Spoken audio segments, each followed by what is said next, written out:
Welcome to Digital Nation, our weekly edit of the top reports, features and stories from local TV stations across the UK. This week, speed and dexterity are essential for a sausage record. History comes alive in the New Forest. And original drawings by one of our best-known illustrators go on display. And don't forget to tell us what you think. Get in touch on Twitter using the hashtag #DigitalNation. Now, they say you can't teach an old dog a new trick, but what about a deaf dog? They fare rather better, it seems. A Glasgow vet has adopted deaf French bulldog Porridge. Since then, he's had to deal not only with all the usual training, but with a whole range of more specialist commands too. Dogs are classically known as man's best friend, but what happens when you've got a deaf dog? The reason that she's deaf is that she lacks pigment, so she's totally white, a few black spots here and there, but it's the lack of pigment that is connected to her hearing issues. We're doing some of the regular things, but of course I can't give her verbal sort of instructions. So instead we're using hand signals. So one of the big things in my house, certainly, I've got young kids, and it's really, really important that we don't startle Porridge when she's asleep. If Porridge is asleep, we just gently put our hands in front of her nose and then allow her to smell us, and hopefully that's enough for her to wake up. It's all to do with my hands, and she watches my hands quite closely. You'll see. Does. You can see from this angle anyway that she's quite keen on Her eyes are following you as soon as They are. So what I'll do first of all is I'll wave to her, and then I'm going to ask her to focus, and I'll do that by touching my nose. She should sit for you if we try. So you wave to her, that's it, and she's looking at you now. Oh, yeah. This would be how I get her to sit. If you were to bend down and just sort of go towards her left leg, she should shake hands with you. Oh, yes. There you are. So that one's just for fun. In the same way as you would say walkies to your dog, if you want to take them out, I make this movement and she knows that we're going for a walk, and that gets her ready. So if I want her to look at me, I'm holding my lead in a particular way, a couple of sort of tickles on the lead, and she looks up at me, as you can see. And that's called checking in. So I want her to check in with me as much as possible and ask for the next instruction. So when we come to the curb, I want her to look up at me. So here we are. Good girl, stop. She tends to look around. She's waiting for my instruction. There's a truck going past, so we'll wait. Hopefully, tell her to move on. I would say that it's probably going to suit sort of experienced owners best, and you need to be aware of what you're getting into. And in order to do that, I think lots and lots of research, getting her to be able to do more and more things with the aim of, who knows, eventually being able to let her off the lead and behaving more or less like a normal dog is so exciting. She's from a rescue centre, and they find it much, much more difficult to rehome deaf dogs. So it's also that sense of kind of being able to do something good. We'd all like to paint like Picasso, draw like Degas, or sketch like Sargent. But what if that was actually possible? One Oxfordshire artist thinks he's cracked the secret method to an eminent Dutch painter's self-portrait success with mirrors. So, could we all reflect like Rembrandt? Oxfordshire artist Francis O'Neill believes he has cracked the code on how Rembrandt used to get his stunning self-portraits just right. I was fascinated by how he'd made his paintings. They seemed to be sort of beyond possibility in a way. They just seemed really awe-inspiring. And then I discovered a documentary by David Hockney where he explored the old master's use of lenses and projections to make paintings. And from that moment, I'd realised that Rembrandt's paintings had all the sort of characteristics of lens projections. I realised these paintings had to be done that way, and I was tipped off that projections could be seen in a room that was not completely dark if they were viewed on a metallic surface. So I got some aluminium foil and started to project onto that metal surface, and I got a flat mirror and a concave mirror in one of those compact mirrors, very small, a woman's one, and then broke it in half along the hinge and used the two mirrors then to reflect my image onto the aluminium foil, and I was able to achieve that. But I found it very difficult to do these self-portraits because my head was moving back and forth a lot. And I mean, people can do it. I did it to a certain level of competency, but I'd noticed that there were these physical demands on you keeping still and moving your head and getting in the right place. And yet, when I looked at Rembrandt's, there was this confidence in them. There was this like virtuosity. Getting the technique just right has proven hard for Francis, but believes he knows the perfect way to do it. When I really started to go for it with the research, it was a process of about a year, 18 months, where I was fiddling about with lenses and writing the document and things like that to really prove it to a wider audience, because I was fairly assured in it. But so there was a long period of time, but there was different chapters in it, if you like. Ideally, you'd have a rectangular room, and you'd have a light maybe that you could control, like in Amsterdam with window shutters and things like that. But I used a blackout cloth from the theatre suppliers and blankets, and clipped them onto, broke my curtain rail, this sort of thing. I think since a certain point in history, there's been this idea that artists sort of channel some sort of divine inspiration or some sort of inspiration from some other place. And then we also have this idea that some of our artists are godlike figures, like Rembrandt and Da Vinci and Michelangelo, who could just do things that the rest of us could not do. And that's certainly true of some people, like musicians and athletes and so on. And I can see that point of view. But I also regard things in a more practical way and think, well, how did these guys do it? And then you start to look for reasons why they achieved that sort of high point of human endeavour. Now here on Digital Nation, we bring you the most compelling stories from around the country. Sometimes they don't just entertain us, but make us pause for thought. This week we hear from a woman who moved to Nottingham 2 decades ago to escape genocide in Bosnia. 21 years on from the massacre in Srebrenica, in which thousands died, we hear how she still gets nightmares. Vanessa Subasic was still a young child when war broke out in what is modern-day Bosnia and Herzegovina. She lived in a town on the Croatian border, many miles from Srebrenica, where the worst of the killing took place. More than 8,000 Bosnian Muslims killed only because of their faith. But as the whole of what was once Yugoslavia broke into pieces, this was a conflict which reached far and wide. From time to time, I still do have nightmares, like somebody's chasing me, and I'm running, but I can't run. I'm trying to scream and nothing is coming from my mouth. And at night, sometime, from time to time, you would hear screams and gunfire, and we did hear screaming, but you can't go outside, because if you go and try to help, you would be killed instantly. That's when the Bosniaks came all together and said, we just want to leave. Despite the pain of her memories, Vanessa says it's important to remember Srebrenica so people can learn from the past, at a time when cultural differences are still highlighted. We were loaded in a small boats. That's when we crossed to Croatia. And I remember the Croatian Red Cross coming, a man coming and saying, welcome to Croatia, you are free now. And I've seen my father hugging us. That's when he started crying. I've never seen him crying. That was the first time I saw my dad crying. But it was so emotional, and they were happy tears.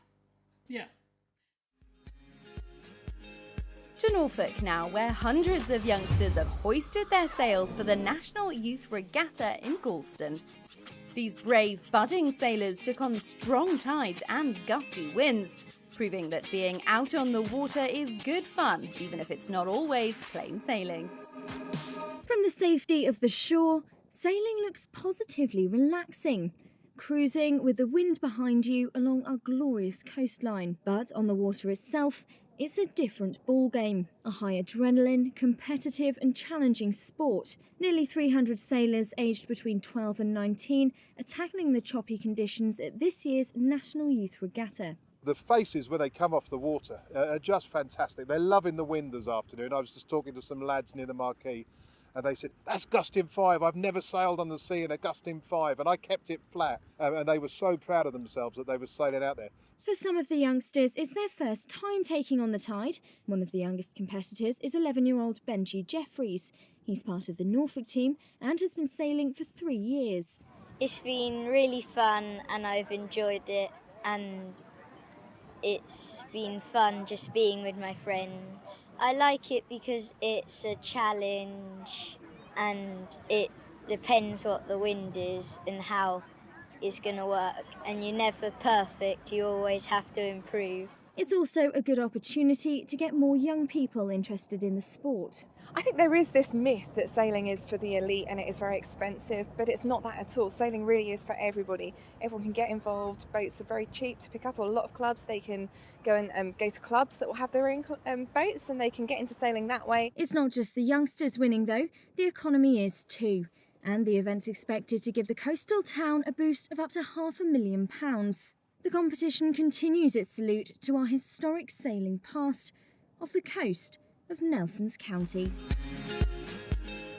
Now, there's a lot to be said for a good sausage, and one man in Lancashire must have heard we were coming, so thought he'd spend a minute making us one. Or 62. Yep, that's right, this nimble-fingered butcher can make more than 60 sausages in 60 seconds.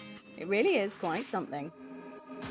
There aren't many butchers who actually make their own sausages these days, but Lancashire butcher Tim Brown from Chorley is still a dab hand at the old art. When he heard that the world record for making sausages in a minute was 44, Tim thought he could do that easily. We went up to Scotland. There's a major sausage skin manufacturer up there, and they were kind enough to help me along the way and lend me the premises to actually do the record attempt in. It stands presently at 44. That's filling and linking, actually putting the sausage meat into the skin and then linking it into a sausage size. And were you pretty confident when you went up there that you could beat it? Confident? No, I'm not a confident chap at all, mate. Yeah, I was going to obliterate it, I knew that. So we went down to Chorley, put the clock on Tim to see how many sausages he could do in a minute, and in just one go, he managed 58. What's it like having your dad as a world record breaker? Well, it's alright, although he's getting quite arrogant about it. Have you thought of going for any world records yourself? No, I don't think so, and I'm definitely not going to be doing the sausage one because I'm banned. Oh, why are you banned from sausages? Because Tim says I'm too heavy-handed and I break all the sausage skins. At my age, I keep telling him he's not as good as ever I will be, but he has broken the record. I'm very proud of him. I've tried beating him now, but I can't at my age, so I'm leaving him to it, basically. And once Tim's name officially goes into the Guinness Book of World Records, it'll be nice to have another local fella at the top of the pile. Well, that brings us to the end of part 1, which means it's quiz time. Where was the Viking King Canute crowned King of the English in 1014? Was it A, Grimsby, B, Southampton, or was it C, Hastings? Find out in just a minute. Loving local? Then let us know what you think by using the hashtag #DigitalNation. Welcome back to Digital Nation. Before the break, we asked you where Viking King Canute was crowned King of the English in 1014. And the answer was B, Southampton. It's also thought the seaside destination may have been where the monarch's fabled attempt to command the tide took place.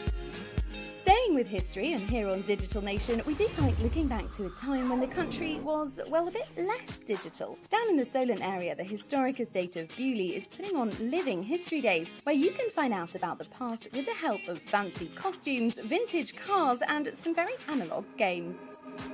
For a place with a rich history almost 1,000 years long, what better way to explain some of it than by bringing it to life? Bewley Estate is hosting Living History, which includes reenactors, classic vehicles, and even Victorian games.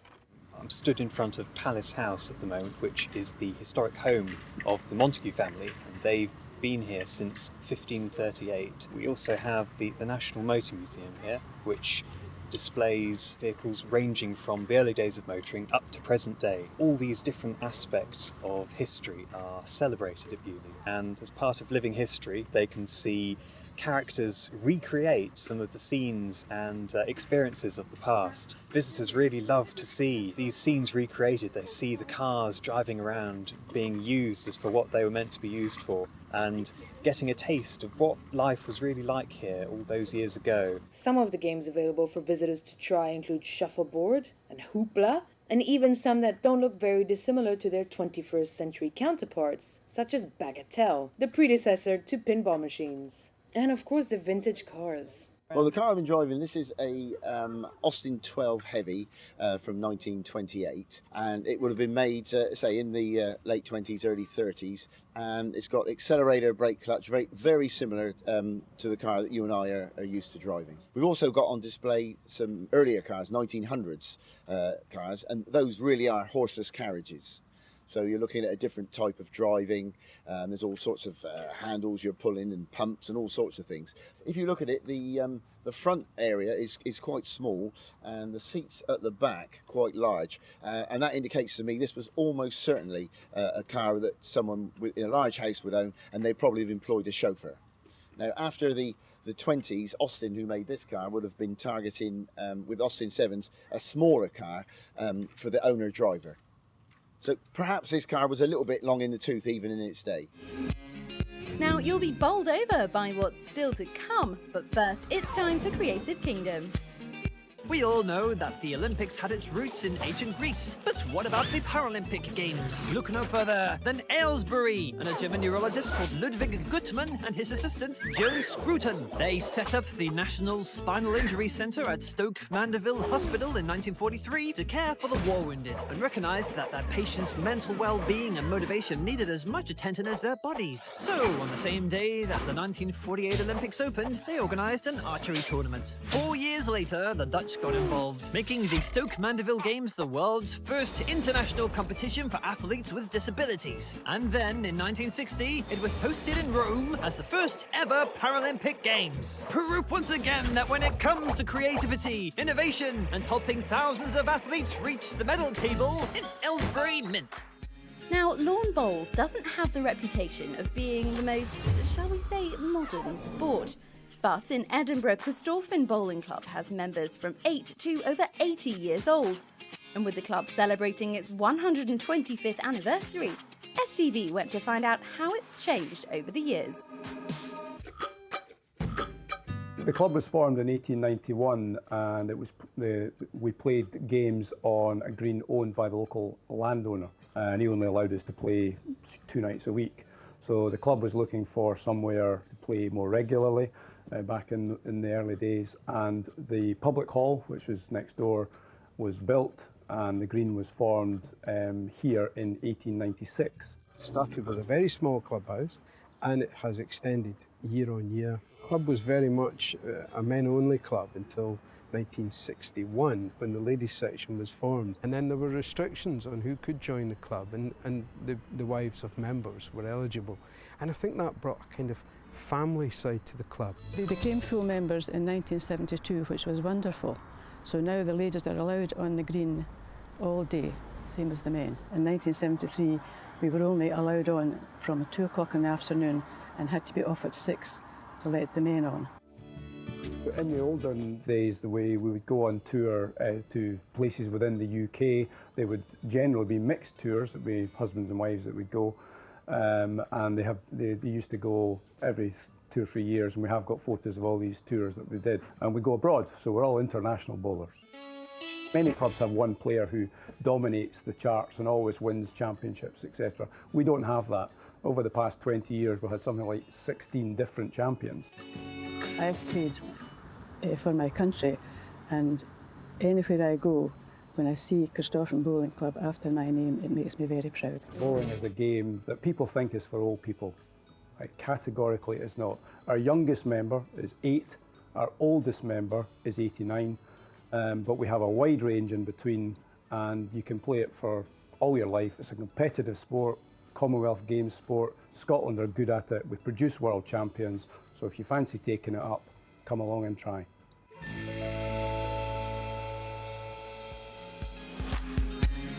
To Cardiff now, where original drawings by one of England's best-known illustrators have gone on display.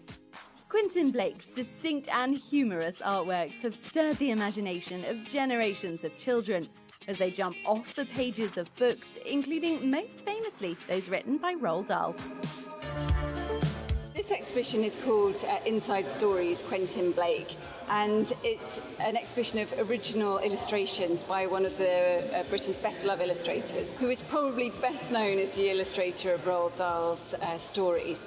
So we're bringing the two together, and I think when Roald Dahl and Quentin Blake worked together, it was pictorial and gold, really. So we have the original illustrations for books such as Matilda, Danny, Champion of the World, and The Twits, and also a couple of illustrations for the BFG, which are just fantastic. So hopefully we've got works in here that will appeal to everyone. It's part of the Roald Dahl 100 Festival. The show is actually about Quentin Blake himself as an illustrator. It includes a lot of material on how he works.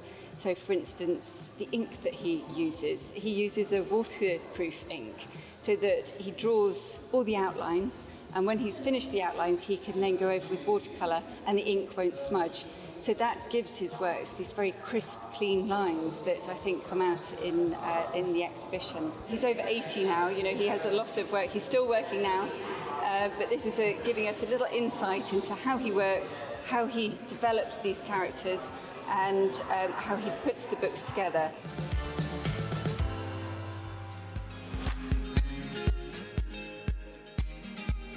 Over to Belfast, where people with sight loss have been having an ace time over a game of tennis. With the help of modified equipment and careful coaching, blind and partially sighted players have been getting a slice of the action.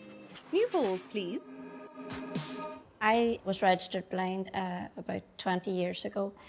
Just suddenly had like distorted vision, and then when you lose your sight, sometimes you do get a bit introverted and you don't want to go out, you don't want to try things. We're teaching them the same technical aspects and tactical aspects of real tennis. It's not much different. The only big differences is, as you can see with me, we've got a different size ball, so it's a bit bigger than the normal ball. It's got a rattle in it, which helps them hear when it bounces and how many times it bounces, and a modified racket. So this is about it's 23 inches instead of a 27-inch racket. They have a coach by their side who tells them where the ball's going, and they're also allowed up to 2 or 3 bounces depending on how far sight loss they have. When you're used to sort of operating in a sighted world, you feel like you're the odd one out, and then you come to something like this, and everybody's in the same boat, and everybody's having a laugh, and it's been brilliant, well worth it, recommend it to anybody. It's been great, and the coaches are just brilliant. They're so helpful and so courteous, and I couldn't recommend it highly enough. Manchester is the European City of Science 2016, and as part of celebrations, they've hosted a week-long Science in the City festival, showcasing cutting-edge innovation, including how we might grow food in the future. I just hope you like mushrooms more than I do.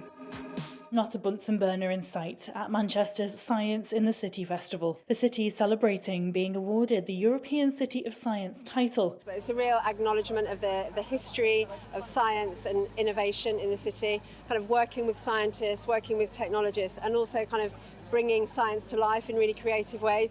The allotment of the future here in St Anne's Square is one of many events that forms Manchester's European City of Science Week, and here behind me the Farm Labs mushroom pop-up farm has already caused a bit of a stir. So people will have the chance to come down and grow their own DIY experiment with mushrooms. So they're able to take away a bag with coffee grounds, which the mushrooms like to grow on, and they'll be able to find out a bit more about mushrooms, why we're doing it, and why we think mushrooms are a great future food. Real Food Wythenshawe are one of the many stall holders in the city square. They're growing some unusual food and aiming to look fabulous while doing it. We think this is what you're going to be gardening in 2050, so we wanted to make a splash. And we wanted to show people that we're different, quirky, we like lots of different ideas. We've got over 40 events. The majority of them are free. Also, there's lots of talks, there's family shows and performances that people can enjoy. So there's lots of different ways into science for different audiences. And with 19 locations of scientific exploration across Manchester, the Science in the City Festival is making a big bank. And that's it for this week's showcase of the best of local TV. If our stories have inspired you, don't forget you can catch up on previous episodes of the programme at bbc.co.uk/digitalnation. Or why not visit your local TV station's website. But until next week, it's bye-bye from me.